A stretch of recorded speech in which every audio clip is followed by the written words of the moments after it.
Good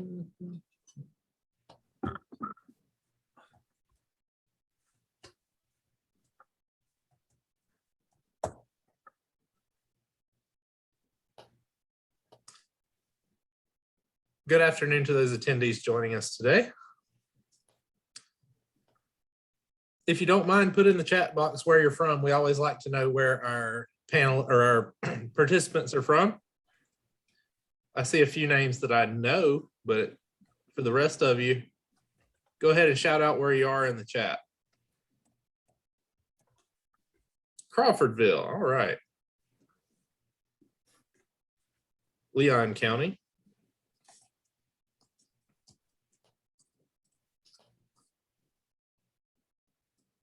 Flagler County, hello. Hey, Bill, good to see you.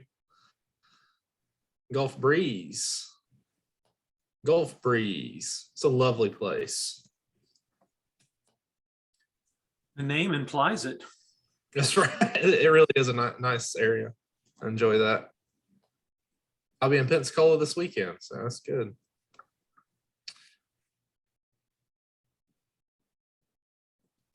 Pensacola. All right. So we'll give it just another minute or two and then we will get started. Everybody having a good day so far? How you doing, Pat? Did you know it's National Bosses Day? So happy Bosses Day, Daniel. Is today the Bosses Day? That's right. Is that really today? That's what my agents told me. So. Oh, nice. And Stephen, if you're a boss of somebody, happy Bosses Day.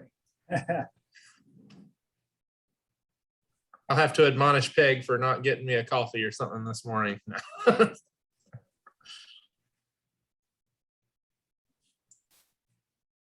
okay. I forget National Employee Day all the time. So yeah, that's right.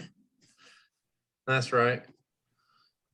All right, guys. Well, we're going to go ahead and get started. There will be some other people tuning in here and there. So we're glad to have everybody for our Gardening in the Panhandle live event in October. This one is going to be on invasive species. We've got a wonderful panel lined up for you today. Of course, my name is Daniel Leonard. I'm the County Extension Director in Calhoun County, and we'll go ahead and introduce our panelists today. We'll start up at my left. Hey, Pat, tell us who you are. good afternoon, everybody. My name is Pat Williams, and I am the County Extension Director in Wakulla County below Leon. Awesome. Greetings, Pat. Sheila. Sheila Dunning, Commercial Horticulture Agent here in Okaloosa County. Awesome. Then Ray. Hey, good afternoon, everybody. My name's Ray Bodrey. I'm the County Extension Director over in Gulf County. So the big cities of Port St. Joe and Scott. We will. Yeah. And finally, we have Dr. Stephen Enloe. Good afternoon, Stephen. Hey, good afternoon, everyone. It's great to be here with you today. I am a professor at the Center for Aquatic and Invasive Plants here at the University of Florida and an extension specialist. Excellent. We're glad to have you with us today. Behind the scenes, we've got Carrie Stevenson from Escambia County, Julie McConnell from Bay County, and Matt Lawler from Santa Rosa County, making sure our event runs smoothly today. So we're going to go ahead and just dive right in. We're going to try to get everybody out of here by an hour. We know I can't personally sit much more than 45 minutes to an hour, so I won't try to keep anybody else that long. So we're going to dive in with some general questions here, and then we'll get into some specific things. And if anybody has any questions or comments during the webinar today, please feel free to put them in the Q&A or the chat below. And keep a lookout in the chat box for links that will be posted to different sources that we talk about during the webinar. So, Stephen, I think it's appropriate today to start with a really basic question, and that is, what is an invasive? I know that term, has changed over the years. So what do we consider an invasive today? Daniel, excellent question, and thank you for the participant who asked that question. Within the academic world, academics have been arguing about this for the last 20 years, and honestly, they'll keep arguing about it for probably the next 100 years. But the fundamental reality is we're dealing with a set of plants, and we have some very specific definitions within the term invasive that we need to apply. And these are non-native species that are absolutely not native here to Florida, that have been introduced by humans to Florida that are now reproducing, spreading, and causing problems that are damaging to the environment, causing harm to human health, causing harm to natural areas. So it's sort of a combination of non-native plants that have been purposefully or that have been introduced, are now successfully spreading and causing significant environmental, economic, or human health impacts. So we have a really nice publication that we just published, and somebody wants to throw that up in the chat bar.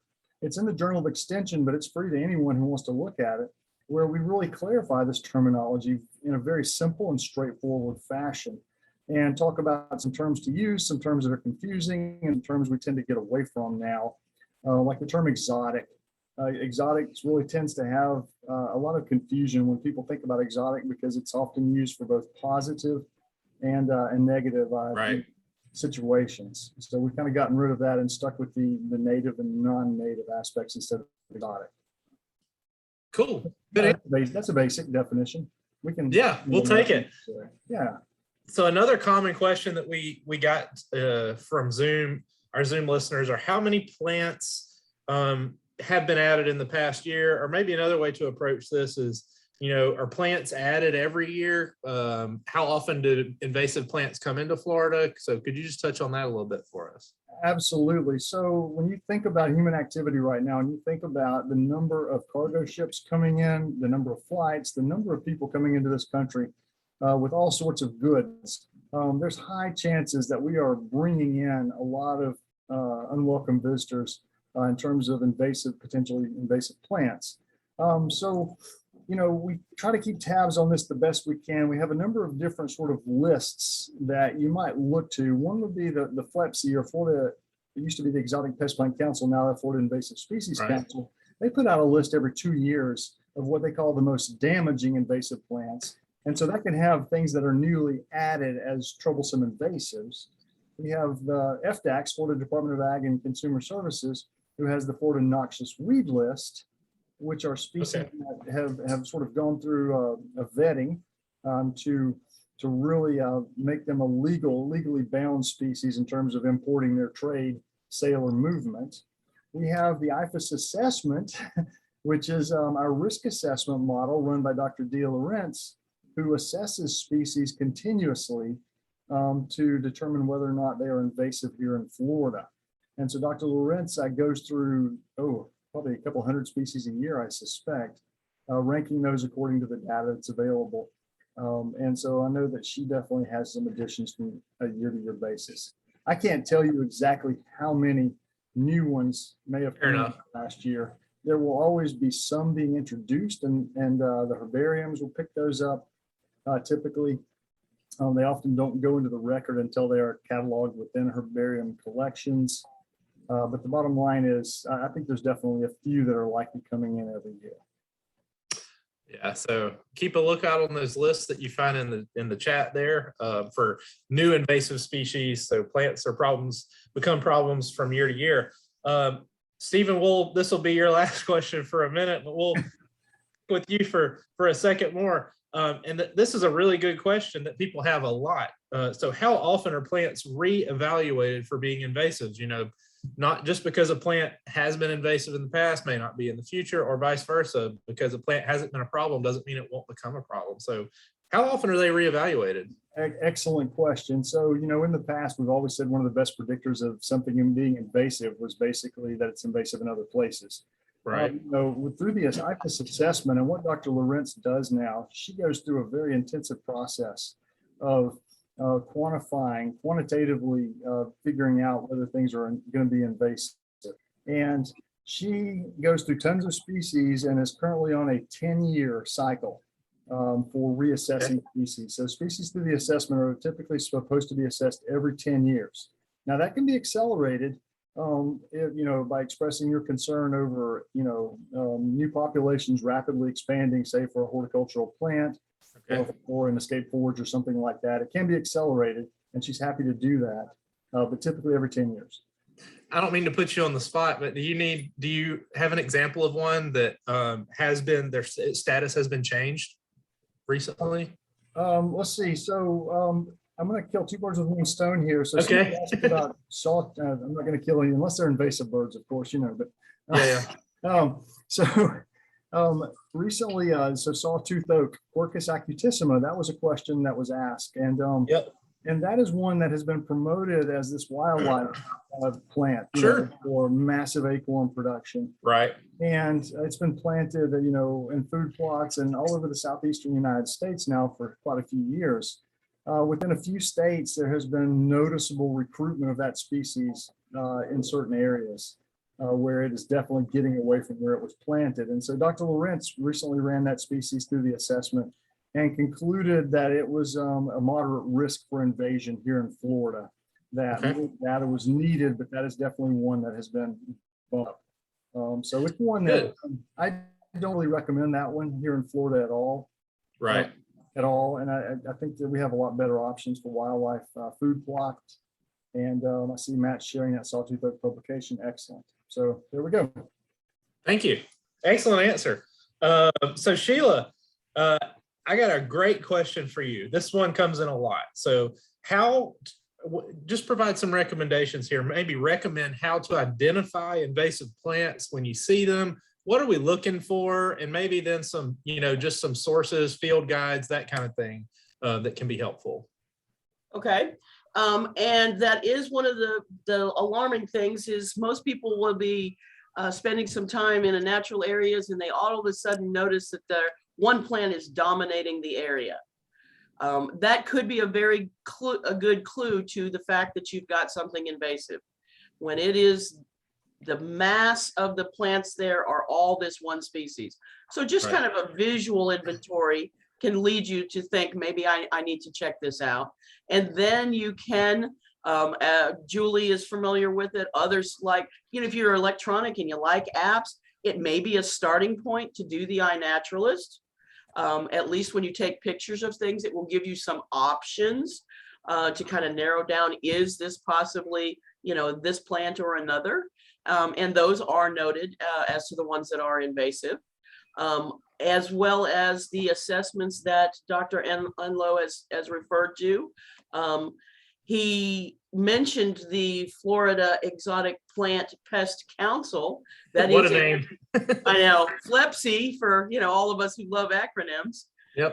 That is a reference that you can find online quite easily, and it does list names. Of course, there's no pictures, then you've got to go back and check pictures. Right. The IFAS bookstore does sell publications that have pictures in them. Our Division of Forestry has lots of books and again, online references. So there are many options, even with our EDIS publications. So if you're doing the Ask IFAS, there's an option to find several of those. And Division of Forestry also chimes in on a lot of those that you can find online. But it's going to take a little bit of legwork, and you know, you can find those options out there. We always have to say, you can always go to your local authorities, you know, which might be the extension office. But It's that's a always good a answer. good starting point. If you really suspect it's an issue, you know, you Right. certainly can bring us a sample by, and we'll help you out or find you an authority that might be able to help you out. Yep. That's awesome. Yeah, we do that all the time. Happy to do it pretty much any county in the Panhandle. So all of our counties are well staffed with folks who can definitely identify most of the invasive plants that are around. Pat, we've got a bunch of Master Gardener volunteers on with us today. And so this is a great question. As a Master Gardener volunteer, what is the appropriate way to approach a homeowner about invasive plants in their landscape? So, you know, go in and, you know, banging on their door with the pitchforks and the torches, or how should we do it? When I saw that question, Daniel, as well, I'll go ahead and throw my name on it just to relieve everybody else from having to choose that. Yeah. And, you know, it really is how the question is asked. If I'm being called out for a site visit and, you know, I'm the master gardener doing the evaluation, it's just straightforward. This is what you've got, you know, as long as they're positive that the ID is there. If I happen to be, you know, in a neighborhood or proactive situation, a homeowners association where I'm kind of walking around and they're out there and I've got a group of people, I'd always want to make sure I identify myself as a master gardener and my purpose. If it's a neighbor and I know them, all this stuff is predicated on whether I know them or not. Right. Would I just kind of go into their yard with the pitchforks and start burning? No. Education is the master gardener's best tool. And so I would say a couple things, and probably we can put in the link, is as I was looking at this question, there's a website called the Florida Invasive Plant Education Initiative. And even though that was set up for educators and students, there's some links in there. One that says invasive plant resources. So it will go through all the aquatic invasives and for both aquatic and land, and just giving that education. And then from the master gardener point of view, you've got, Florida friendly landscape principles and right plant, right place. Yeah. Approaching it from that way, I would be a little cautious just walking onto a property. I don't know anybody. But if I were going to do that, I would knock on the door. I would say, my name is Pat, I'm a master gardener. And I couldn't help but notice, and I didn't know if you knew, that some of the plants in your yard are considered invasive. And we have some alternatives that would be better for the environment, for the wildlife and everything else. Would you care to listen? I can get you a Florida friendly booklet, those types of things, but just depending on if you know them or not. I think that's a pretty good answer. So I had a master gardener in Walton County that had a very similar issue. And, she decided to, it was a neighbor that she had built a pretty good relationship with, and they had planted a air potato vine because it was recommended as quick growing by somebody. And it was, but anyway, she could build a relationship with them, talk with them a bit. And it turns out they weren't attached to the vine. They just wanted something that grew fast. So, a lot of times that, if we can provide something else that will provide that same service in the landscape, like you mentioned, I think you can be successful there. But thank you, Pat. That was a good answer. Hey, Daniel, I'd like to add Yes. something to that. Please. We always promote education over regulation. So, reaching out educationally is always the best strategy before threatening some sort of enforcement. In addition, we've had examples of people crossing their neighbors' fences and maliciously killing their neighbors' trees. It's not great. Because they were invasive. And we have to recommend that you do not do that. Nothing good can come of it, unfortunately, and there can be significant legal ramifications for the willful destruction of neighbors' property. So, there's been some very famous examples where people have actually gone to jail over maliciously killing trees like that. So keep that in mind before you overtly ninja across the fence and Right. the tree. Yes. So excellent point, Stephen. Thank you very much. And so, Stephen, this is a question that a lot of people think about with the rise of synthetic herbicides in the last couple of decades. How often or how fast do invasive species become resistant to pesticides? And maybe provide an example of that if you're familiar with one. Yeah, excellent question. So most of the invasive plants that we deal with, there's very little herbicide resistance, thank goodness. Herbicide resistance has largely been an agricultural phenomenon where you are very intensively applying these herbicides over and over and over, multiple times a year sometimes, to drive that selection pressure that inevitably results in resistance. We often apply so little selection pressure in invasive plants in natural areas, I don't think we'll ever drive resistance. In aquatics, we have driven resistance for a couple of species, and the most famous, of course, is Hydrilla, where fluoridone or sonar herbicide has been utilized overused in the mid-1990s for control of Hydrilla. And we ended up selecting for fluoridone-resistant Hydrilla, which is now limits fluoridone utility in a lot of our major lakes in Florida. So that's one of the best examples of an invasive plant that we do have herbicide resistance to. Yeah, a lot of times I have enough trouble just getting the client to spray at all, much less, take care of their invasives, much less spray too much. So yeah, I think you're definitely What's fascinating is it's not just a herbicide issue. Any type of management we do is a form of disturbance or selection pressure on those plants. Mm-hmm. You see this in turf grass all the time, where we see these very low growing prostrate forms of weeds that are normally very upright. And that's merely a selection pressure response that has resulted in those low growing types surviving that mowing height and growing underneath it. So you can utilize a lot of different tools to to generate a type of kind of resistance or tolerance to a lot of different management strategies. That's why Excellent we point. stress IPM. That's right. It's not all chemicals, right? It's IPM. So now we're going to move from just some general invasive species stuff to some, maybe some specific identification and control recommendations for different plants. And the first one that we're going to do is maybe the biggest one that we have problems with in the Panhandle right now, and that is Kogan grass. And so, Stephen, what can a homeowner or a property manager do to control Kogan grass? Okay, Kogan is definitely one of the bane of the Panhandle for sure. Yep. But it's also a problem all the way down into the peninsula. So Okay. it's a problem, increasing problem across Alabama, Mississippi, Georgia, South Carolina, been found up into North Carolina and Tennessee now, west all the way to Texas. So it's not us that has it, it's getting worse across the Southeast. So homeowners, it depends on the location that they have it. If it's a flower bed, first and foremost, I would say if you are capable of digging the rhizomes out, then by all means, dig out the rhizomes. The rhizomes are white, cylindrical, segmented, underground creeping stems that Kogan regenerates from. And they account for anywhere from 40 to 70% of the total biomass of the Kogan plant. So if you can dig those out, that is my first recommendation for flower beds. Okay. Now, beyond flower beds, digging out larger patches is almost impossible. Sure. That's a real struggle. A lot of people tend to, if it gets into the edges of your yard, they just repeatedly mow it. Well, it tolerates very frequent and intensive mowing, and you can literally mow it once a week and it will just grow underneath the mowing height. I've seen it take over a yard like that. Yeah. So repeated mowing does not control the problem at all, which is a frustration. Yeah. So the fire is very pyrogenic, meaning it loves fire. And so prescribed fires on natural areas tends to be the one thing that rapidly survives and recovers, and it burns extremely hot. So fire is not a great standalone tool for Kogan. Grazing, people have asked me, well, can I graze my cows? Can I graze my horses, my goats? Will they take care of it? And just like mowing, grazing is a defoliation event. Even repeatedly, Kogan tolerates that extremely well.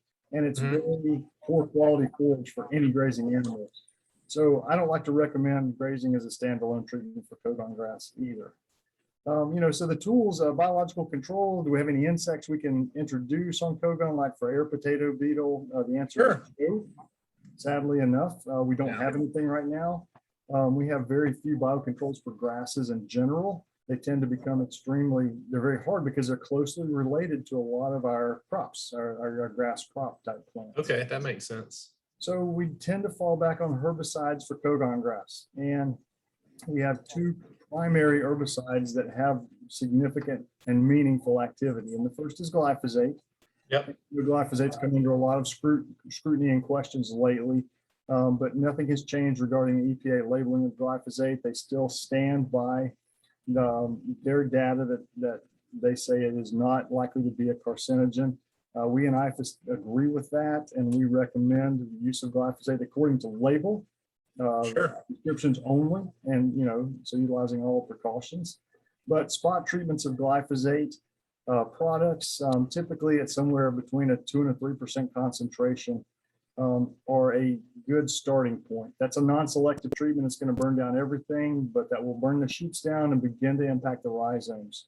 You will have to retreat when you get shoot regrowth, and it may take a few treatments to completely kill the rhizomes. We've tested this and we've done it right near the Panhandle over in Mobile County, Alabama. Where we have treated twice a year for 2 years and completely eliminated all the Kogan rhizomes. So treating, actively growing, say early summer, and then hitting again in the late fall. And that's worked really well. The other herbicide is imazapyr. That herbicide is very powerful. It's a forestry and non-crop and aquatic herbicide. It's not one I ever recommend to homeowners because it has a lot of soil residual activity and can get out of hand and cause a lot of damage. So glyphosate is basically the safest option for us to recommend. It does require some repeated application, and the way to know if you're going to make progress after spraying is to dig up and look at the rhizomes. If you have white, firm rhizomes, you are not done. you have to wait till it regrows and treat it again. If they are brown and mushy, you're making great progress, and do not stop until you are completely have gotten all those final sprouts out of the ground.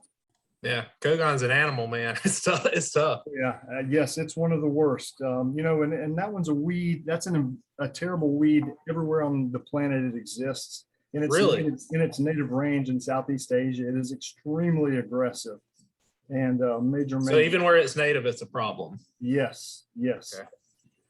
Gotcha. That's I've got a quick question for Dr. Enloe, if I may. all right. Yeah. Yeah, I get this question sometimes. Is there an advantage to, mowing the Kogan grass first before you treat it, or is it best to treat it, before you mow? Okay, excellent question, Ray. And so because people run into this where they've been mowing and they get tired of mowing and they decide they want to spray. And so the dynamics of that is mowing removes a lot of that leaf area. And so if you mowed and then immediately sprayed, you would have very few leaves to actually get the herbicide into to translocate. So mowing kind of disrupts that root to shoot ratio. However, repeated mowing can also deplete some of the rhizome carbohydrates or energy reserves. And so one strategy people have employed would be to say aggressive mowing throughout the summer, let it regrow in the fall to about 12 to 15 inches or 12 to 20 inches, and then apply the herbicide, trying to sort of use the combo approach of intensive mowing followed by herbicide to enough regrowth to allow the herbicide to get into the rhizomes. So I tend to recommend that strategy, that if you have been mowing a lot, let it regrow. And if you want to treat, get at least 12 inches of regrowth before you spray with an herbicide. Makes sense to me. And the key there again will be follow-up, the next year. Definitely got to follow up. Yep. Pat, this is another extremely tough plant that can be a problem. And so the question here is, what is the best method to control bamboo? Well, after listening to Dr. Enloe's, I would say ditto. Because, bamboo's a grass in essence. And, just to touch a little bit, because I have people that don't want to do chemical controls. Sure. And as Dr. Enloe was saying, that rhizome is a storage unit. And Yep. like anything else, if you can starve something, it's going to run out of energy. And for people who really don't want to do any type of chemicals, I always recommend not the mowing, but just to take the weed eater and take those shoots off right at ground level. You want no photosynthesis to build up any carbohydrates to go back in there and refresh the rhizomes underground. I mean, I can certainly tell you what not to do. As a kid growing up in Southern California, we'd have bamboo digging parties. And, later, after all the education was there, all we did was go in and propagate and make, 1,000 bamboo plants versus the 100. So, if you're trying to do the non-chemical, then yeah, starve it, keep it so it's not going to do any growth. And just as Dr. Enloe said, that if you're going to try to treat it chemically, there's a couple things you have to do. And the same two chemicals, the glyphosate at a 5%. And you have to be careful when you're dealing with the bamboo and stuff like this, because you're looking at a 5% is 6 fluid ounces per gallon, and that's using a 41% concentrate of the glyphosate. So if you're going to the store and you're buying a 2% glyphosate, and it's not going to do the job, because this is pretty thick stuff. And with that, even a little bit more than what Dr. Enloe was saying with the Kogan grass, you really want the bamboo to get up about 3 feet after you've taken all the way down, because the stem is really not going to absorb much. So you've got to have enough leaves on there to absorb. Same thing, the Invasive, has soil residuals, and yeah, don't use it, because you're going to end up killing more stuff, and then your tree's done and you're still going to have bamboo. Yeah. So diligence year after year. We've been doing the same thing with torpedo grass, which is not as thick as the bamboo, but I tell people if they don't want to do, chemicals, then just don't let it grow any, don't let it photosynthesize, and try to starve it out. And Dr. Enloe said just perfectly, don't think you've won until you start digging up and looking at how the rhizomes are doing underground, because I've tried to get rid of, Bermuda in places, and 2 years later, I'm digging down 8 inches and it looks like I haven't even treated it, so just keep doing it and don't plant stuff that you don't want. And if you move into a house and your neighbor has a non-clumping bamboo, start before it comes under your fence. Hey, Pat, so I was going to Yeah. ask you, that's a great Yeah. question. So what do you tell people when their neighbor is the one with the bamboo problem and it's constantly growing into their yard? What do you tell them to do at that point? Well, it's a tough one because when I was down in Sarasota, we had this all the time. Some of the more expensive HOAs didn't want fences and everything. And so people were trying to put in hedges. And instead of putting in a shrub, a lot of them would put the non-clumping bamboo. And at some point, I say you got to talk to your neighbor because if you start killing the bamboo on your side, just like you were saying, you can't willfully damage the plant on the other side. And with a lot of the legal issues, you do own what's above the ground, but in a lot of those legal issues, you don't own what's below the ground. And so just like with trees, you can trim that tree that's coming over your fence, but you can't touch the roots. So yeah, talk to your neighbor, let them know it's encroaching. You may have a septic and some leach lines and stuff like that. So there could be some other issues than just taking up your yard, but communications, Yep. that's where I would start. Excellent. And I stress being non-combative and, kind and gracious and all of that really goes a long way. so one other thing I'll add to that, and I think that was an excellent answer, Pat, is bamboo barriers. So it's a high density polyethylene piece of plastic that you dig a trench and you layer this thing at a slight angle so that the bamboo rhizomes, as they grow to it, it forces their growth upward. And so you can put that on your property line and you will have bamboo shoots coming up right there at the barrier itself, but they won't be able to penetrate that or go underneath it typically. When you put it Interesting. deep enough. So there are several companies that sell bamboo top barriers, and they're usually the companies that are trying to sell you bamboo Yeah. products, but they're legitimate and we've looked at them, and a good bamboo barrier actually can really hold it out of your yard. Just Okay. requires a good trench and putting it in at the appropriate angle to make sure that the rhizomes turn upwards at the barrier. That's You just awesome. got to make sure you're on this side of the rhizomes. Don't go cutting them all in half and thinking you got it. Stephen, there's a question on bamboo barriers in the chat from Bill Kunstler. It's how deep do the bamboo barriers need to be? Oh, excellent question. So, Yeah. in my experience, I've seen bamboo rhizomes go down at least 12 inches. And Okay. I think typically most of the barrier products are going to tell you to put them down about 3 feet. And so I'm pretty comfortable with that. Bamboo rhizomes don't really have a business growing 3 feet down. They don't really tend to like to do that unless it's a Right. disturbed environment that they were buried there by, say, a road grader or something. But overall, a 3 feet I think is a pretty safe depth to put them in to keep it in check. Thanks. Awesome. And y'all keep throwing questions in the chat. We'll try to get to those. We should have a little bit of time towards the end today that we can get to all that. So I appreciate the chat questions and keep them coming. Ray, we're going to throw you a question here. This is a funny one to me, but a lot of people really like this plant in landscapes because it is so pretty, especially in the fall. And that question is popcorn tree or Chinese tallow invasive? Okay, I have to preface this with, I've got to take a little survey with the panelists here. Okay. Who has had an issue with the popcorn tree in their yard? Yeah. Yeah, that's what I thought. Yeah, Yeah. exactly. So yeah, the popcorn tree, yeah, got to be just one of the biggest menaces, I can tell you for sure, in Gulf County, and I'm sure throughout the Panhandle.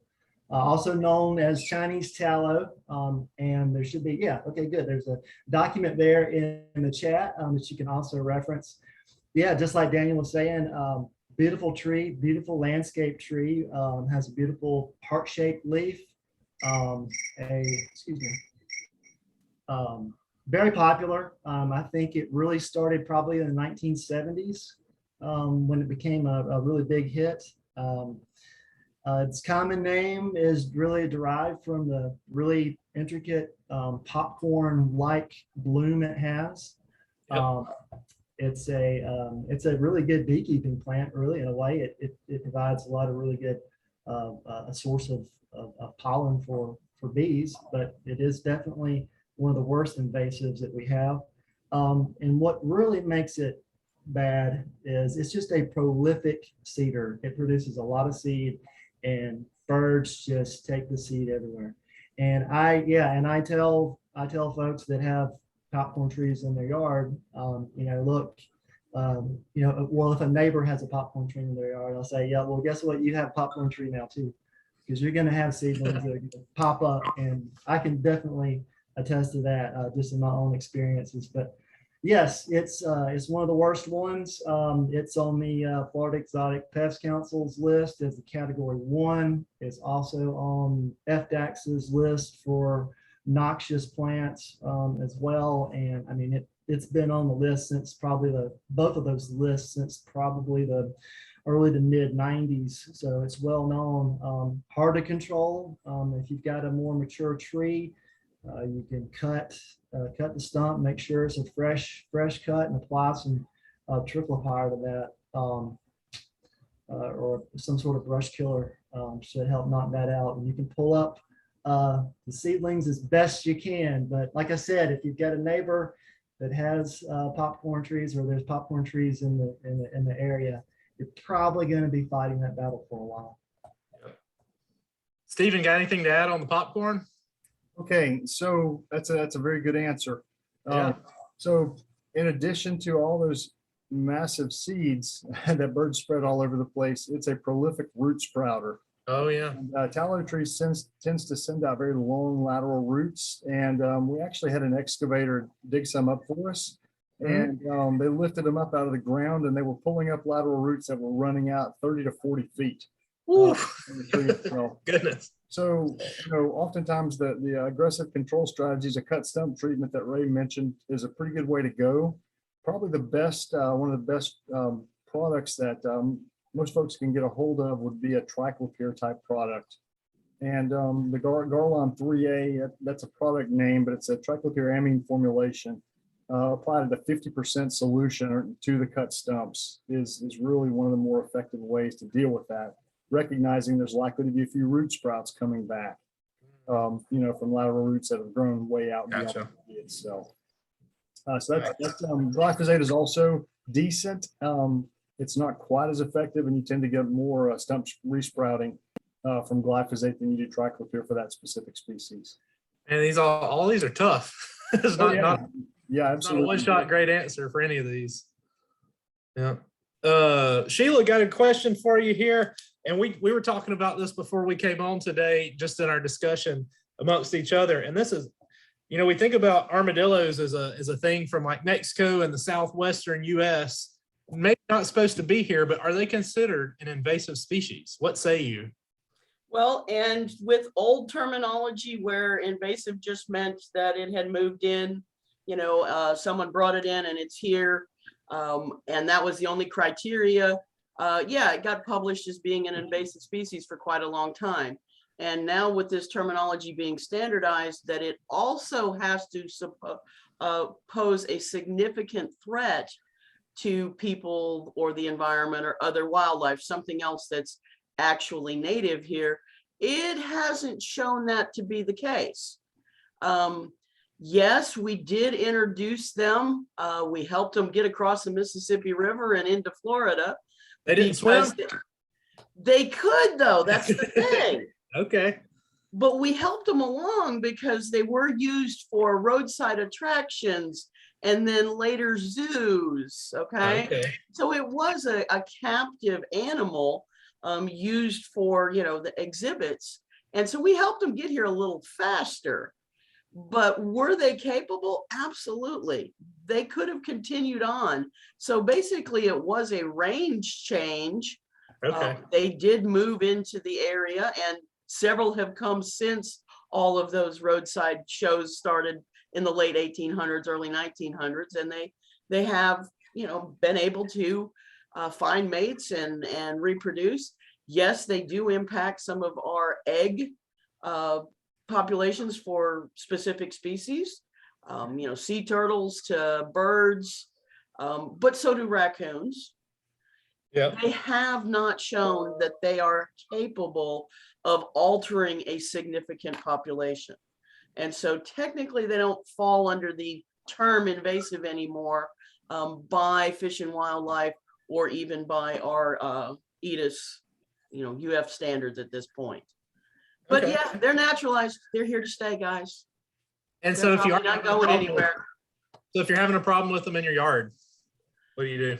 Wow. you didn't. More You than hoped I likely- wasn't going to go there.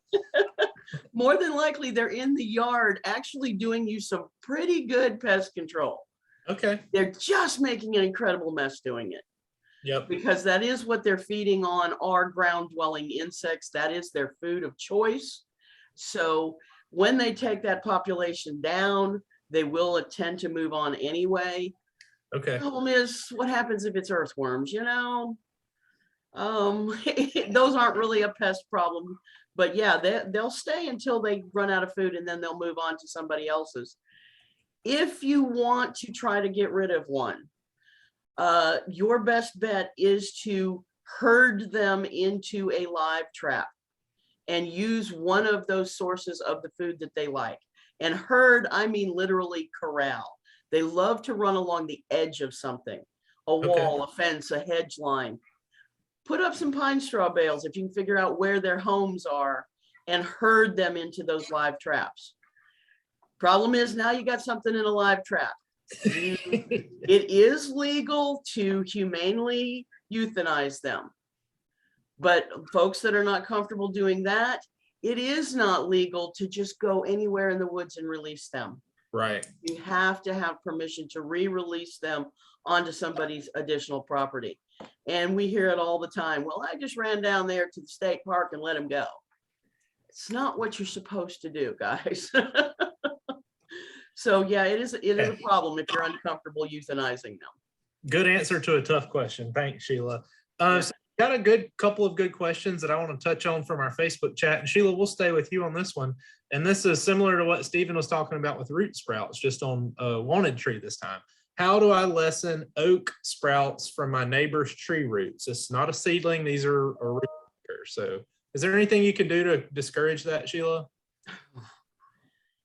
Chemical wise, I don't know if Stephen can add anything to it. There are a few things out there that will suppress them. Nothing that is typically available to the average homeowner. Additional mulch over it to reduce the sunlight so that the leaves don't come up as quickly can help.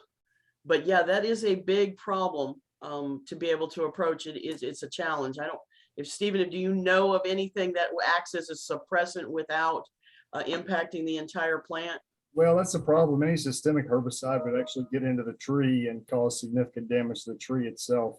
When I think about contact herbicides to just burn back those sprouts themselves, Reward is a landscape herbicide that is utilized for lots of, control of all sorts of annual plants. I'm not sure what the label even says regarding controlling oak sprouts like that. I'm not super excited about it, but not a lot of chemical options there. Yeah. Yeah, and so if you're going to do a contact like that, you may consider something, and especially those folks that don't like toxic stuff, look at your pelarganic acids, the stuff from geraniums, but really look at it carefully. It is still an acid, guys. It may not have the environmental impact. It will not have as big an impact on the tree itself, but you get it on your skin and you are in trouble. Yep. Okay, so really pay attention to those type of things, but that might be an option for you to literally just burn that foliage off and again, kind of slowly starve back those sprouts. And the bigger those sprouts are, the poorer that's going to work. They're working very fresh, brand new sprouts, and something that's really hardened off. You're not going to work on those. Really, really good answer, guys. Ray, coming back to you in Gulf County. This is another question. This is a plant that I get questions about all the time. I've got that invasive dollar weed in my yard. What can I do about it? So, not invasive. Although it does feel like it from time to time. It does. Right. So dollarweed, or also known as pennywort. Let's talk about it as dollarweed first.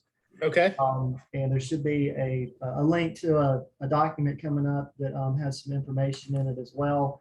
But yeah, who hasn't had an issue with dollarweed in their yard? And it seems like the closer you get to the coastline, the more sandier the soil is, the more that it just absolutely loves it. We find it in our lawn and landscape though. Again, we're talking about it as dollarweed.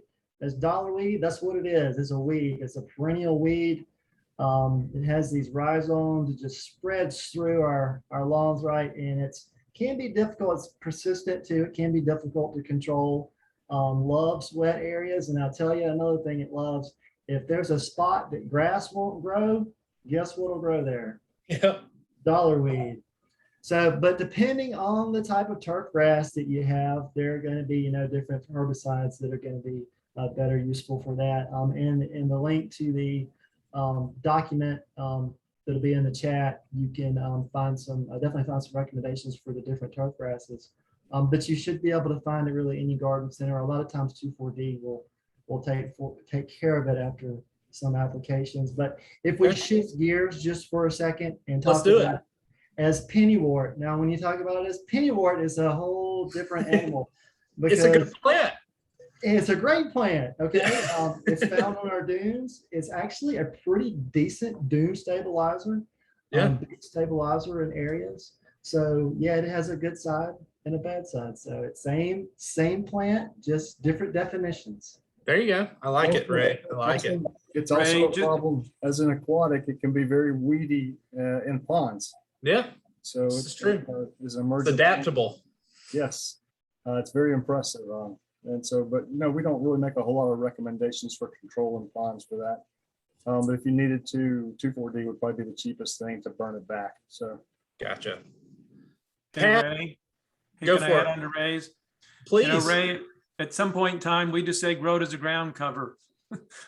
Yeah, it's green, right? They can't get the grass to grow, just water a lot and get the pennyroyal to fill in nicely. I mean, we had dichondra lawns growing up, you know, so use it for its intended purpose. Can be an option. Pat, since we've got you on the line here, I'm not familiar with this plant, so maybe you could give me a little education. How to control bridal veil? Well, you know, I'm glad you asked that, Daniel, because I don't know what it is either. Because, you know, when people give us a common name, and this isn't anything, but you go on and, well, you can find a bridal veil tree. Okay. And so, you know, when you look it up, it's not invasive.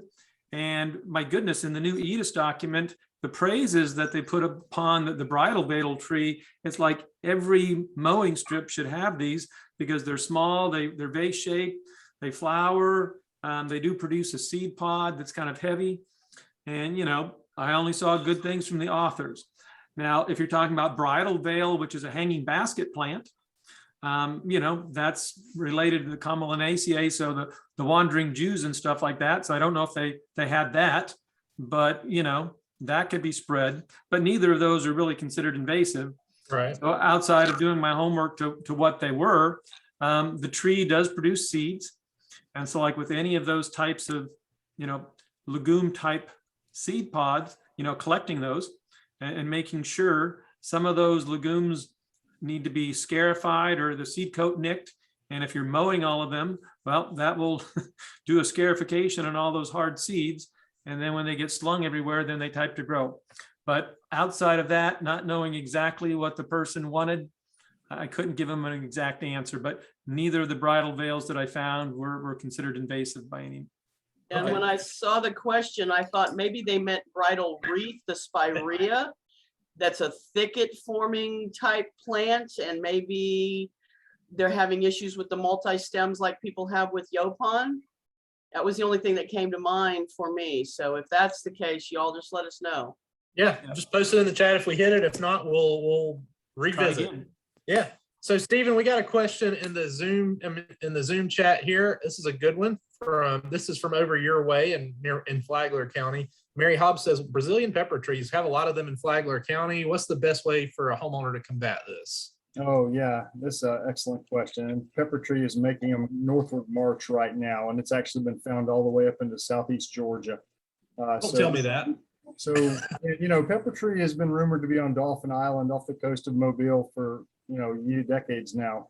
And so it has been recently found in the Panhandle on Eglin Air Force Base. Oh, boy.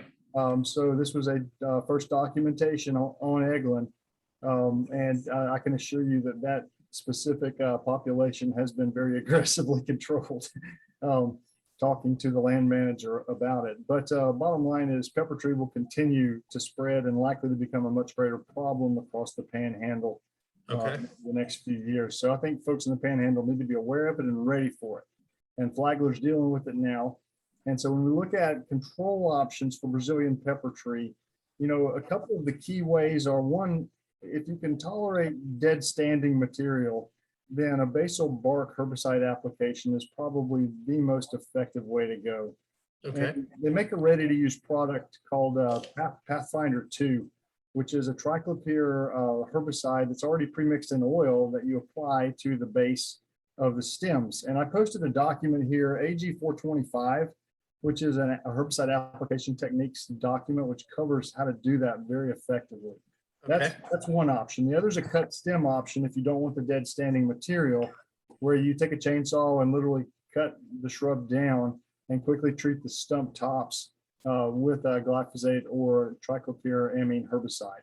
Those are extremely effective and can provide very good control.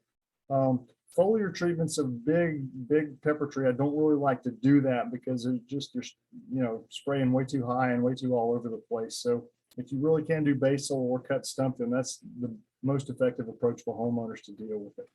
Yeah, that really scares me talking about it moving north, because you drive down the turnpike and down toward West Palm and things, and it just dominates the landscape along the road. So yeah, absolutely. Now it's going to run into Chinese privet and tallow tree, as it comes across the Panhandle.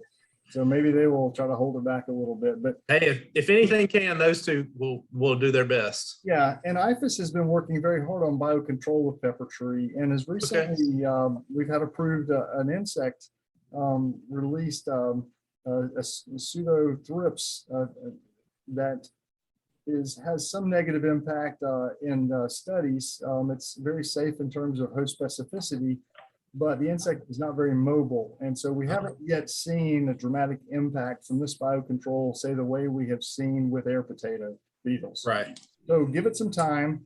And Okay. it's been widely distributed. I don't know about Flagler County, but if you need aggressive control, don't wait on the biocontrol. And so in the Panhandle, I would not be looking for biocontrol. I would be aggressively controlling, everything that popped up anywhere. Okay. Okay. Thank you. Sheila got a question. This was similar to the one we asked Ray on dollarweed. This is, it's not an invasive plant. It is a native, but again, get this question a lot. How can I control that invasive doveweed in my yard? And also we get folks, that don't want to use necessarily very toxic chemicals. So is there a quote unquote non-toxic way to control doveweed? Okay, well, and doveweed is a non-native. It is something that has shown up. Very good. It wasn't, an original Florida, but it's been around for an awfully long time. And yeah, it does have the potential to really displace a lot of your St. Augustine. Mhm. But remember, when we talk lawn situations, weeds take over where grass is not happy. Right. So could it really be the thing that's pushing the grass out? Not really. The grass was going to decline anyway. It's just taking advantage of that. And so, yeah, we have that issue. But yes, it's almost always referred to something that is a noxious weed in their lawns. And unfortunately, it is related to others that are technically invasive. They are some big issues with things like Bengal dayflower that have shown the potential to displace others. But advantage is this is a summer annual weed. Anytime you start talking annuals, you do have that option to suppress the seed. Yep. So yes, there are pre-emergence. Now, unfortunately, that does mean you are using synthetic chemicals. However, if you have an area that is significantly doveweed and you want to go through the manual pulling of it, removing it, or you use one of those contact herbicides that we just mentioned, like the pelarganic acid, to get rid of it, yes, you can take it back to bare ground. Now you'll have to work that ground significantly to use things like your corn gluten pre-emergence. Not really fantastic results. Okay, but it is an option if you are adamantly opposed to doing anything with synthetics. Okay. If Thank you. synthetics are acceptable, get those pre-emergents out at the proper timing, which is when we start getting 65 to 70 during the day. And that depends on your area. That could be January, February, March, April. Depends on what part of Florida you're in, okay? Absolutely. But remember, this is like the dollar weed. It likes wet conditions where the grass is suffering. Is there something that can be done about the drainage? Is it an over irrigation issue? Look at all your cultural practices also. Now, once it's up, yeah, you can do your contact herbicides, or you can do, again, back to your standard broadleaf weed killers. It looks like a grass. It's not a grass. It is a broadleaf. So your 2,4-Ds, your atrazine type products where that's allowed, or if you have to go into the hot months, then you're looking at things like Celsius. Yep. Yeah. Thank you, Sheila. Great answer. Sheila, Alright. I'm sorry, what about mulch? Can I lay a thick layer of mulch in those areas? Will that suppress the doveweeds? If it's in a flower bed and you have done a really good job of removing the entire plant, every tiny vegetative part, and the top few inches of soil, because there's going to be a seed bed there. Sounding like fun so far? No. No. Otherwise, mulch is not going to help except slow down when it shows up. Okay. But that'll buy you some time if you're okay with that. It at least slows it down. Mulch helps. In a flower bed, no, you're not going to be putting mulch out in the yard and expect that to work. Right. But flower bed, yes. Lawn area, no. Okay. But it's a lot of work in that flower bed. Sure. Good, clean ground. We've got a couple of questions here that came in from the Zoom chat, and then we'll finish up. If y'all have any more questions, feel free to ask. We've got a couple minutes here. But Stephen, I'll pose this question to you. This is a question about steam. Is steam an option for a homeowner to control a weed in their yard? Okay, so there's a couple of, these are physical control methods, and, and flamers are sort of another one similar to steam. Right. So there are little propane torches, propane weeders that are out there. And so somebody very carefully utilizing those can actually get decent control of a lot of annuals, say in the flower bed where they're popping up individually. You do need to be careful about getting that heat source too close to the stems of anything desirable, because you will heat kill the wrong things in that case. So make sure you're using one that's got an insulated guard on it, or at least a guard to sort of contain that heat directly on for the plants you're targeting. So those types of flame weeders can be effective for flower beds, or for small patch treatment in general. Steamers, another option. They have the added step of requiring a tank of water that has to be heated up, of course, to essentially boiling. And so you're literally spraying the weeds with very hot water. Some people have taken just boil water on the stove and run it outside and say dump it on your cracks. Right. That can work very effectively on very small seedlings. So yeah, you can get them to kill. You talk about a direct high risk. You have to be very careful doing that. So just because of the potential to burn yourself. But overall, on very, very small seedlings, steamers can be extremely effective. On perennials, you will steam them and kill them to the soil surface, but they'll regrow from the roots typically. Right. There have been people who have attempted to steam soil, like steam their vegetable beds with larger versions of steamers. They're very expensive, so it's not something most homeowners are going to be able to do. Gotcha. But it's literally like a complete sterilization of the vegetable beds themselves, because it's super hot that you are maintaining for a given period of time to kill the propagules in the soil. So it's been a way that some folks have attempted to go after disease and weeds. Usually it will not kill most weed seed that are dormant, but anything germinating, and vegetative propagules, it can do it. But those are hard to come by. Good answer. Thank you, Stephen. Sure. So everybody, we've got just a minute or two left. We want to remind everybody to go fill out our survey. Julie just posted it in the chat there. It really does help us know if we're doing a good job, know what we need, topics you'd like us to touch on in the future. So be sure before you leave to go fill out that survey. We're going to take our last couple of minutes here and finish up with a couple of questions that came in through Zoom and Facebook chat. And Ray, this is the first one. Beach Vitex becoming a problem on Panhandle beaches. Could you talk about beach Vitex for a second and how to control it? Yeah, it's definitely a menace too. It's something that's probably more heavily in the western part of the Sure. Panhandle, especially Escambia County, where Rick O'Connor's done a lot of work with trying to control beach Vitex. It was actually introduced on the Atlantic. I think it was in South Carolina some years ago, after a hurricane or a tropical storm went through and really damaged a lot of the dunes. And it was billed as a dune stabilizing plant that would grow very quickly. And guess what? It does. But they didn't know at the time that it would be had these invasive tendencies. So it was sold in at garden centers for some years too. So and that's one of the reasons why it's kind of spread.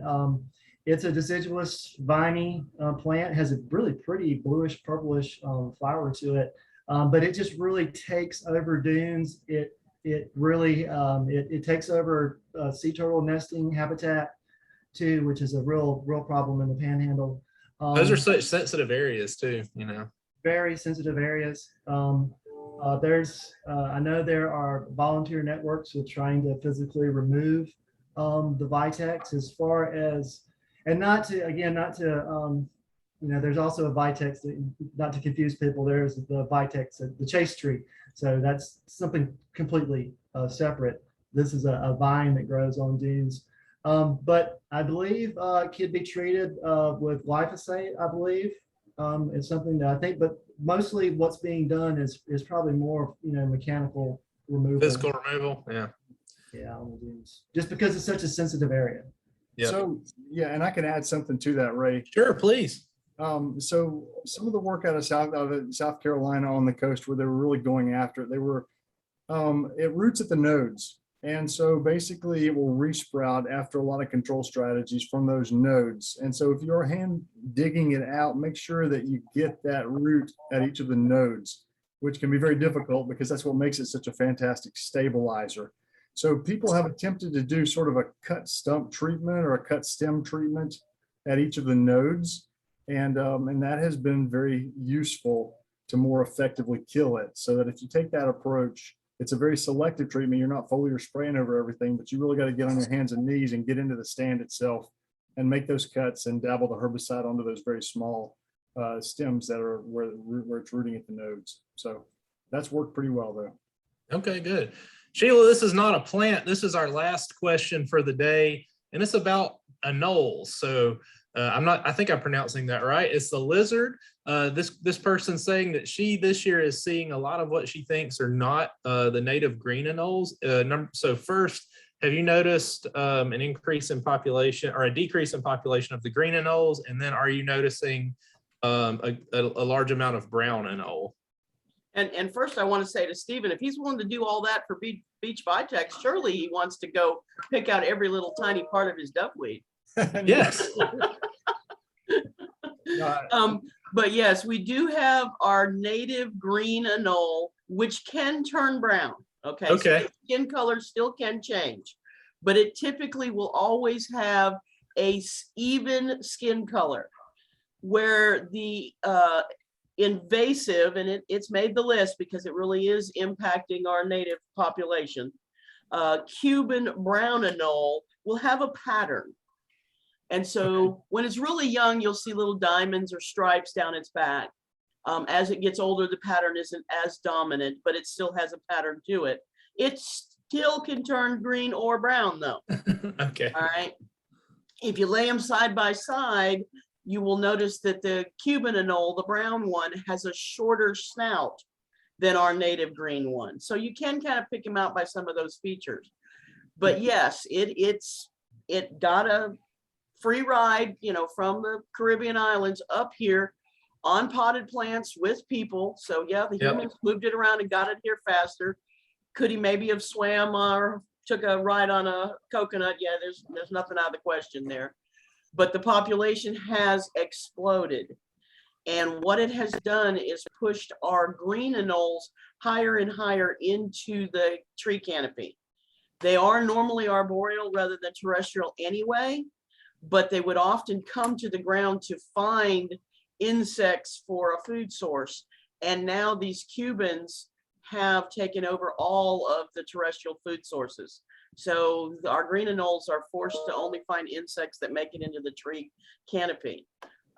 Additionally, they do have a shorter breeding cycle, so you can get more generations a year on the Cubans. The numbers are going up fast. Yeah. Yeah. But is it one that we might have to accept again as being a naturalized species? Because I think we're kind of past the point of being able to control them. Right. But given the option, if you do find lizard eggs in a potted plant or in your flower bed when you're working, and you pick up one and it's got really rough bumps on it, that is the egg for a Cuban, not a native green. Go ahead and freeze it, get it gone so they don't have too many hatching. Awesome. Well, guys, this has been a great discussion. I want to thank all of our attendees for being with us today on Gardening in the Panhandle Live Invasive Plants Edition. Thanks to Dr. Pat Williams, Sheila Dunning, and Ray Bodrey for being panelist agents here in the Panhandle. They're all available for you guys to reach out to when you need a question about invasives. And we especially want to thank Dr. Stephen Enloe for making time to attend with us today. Thanks so much, Stephen, for joining us. Absolutely. Glad to be here. Yeah, I mean, this has been some great information. Really appreciate all of our panelists and all of our attendees. Please, attendees, if you're still with us, remember to take that survey if you don't mind. It really helps us, again, guide our programming. Let us know if we're doing a good job and what you'd like to see in the future. And with that, we will close out Gardening in the Panhandle for October, and looking forward to seeing everybody in November. Look out for our press releases that will be coming out shortly. And with that, y'all have a great afternoon. This is Daniel Leonard in Calhoun County, and we'll be signing off now. Thanks, guys. Bye, everybody. Bye.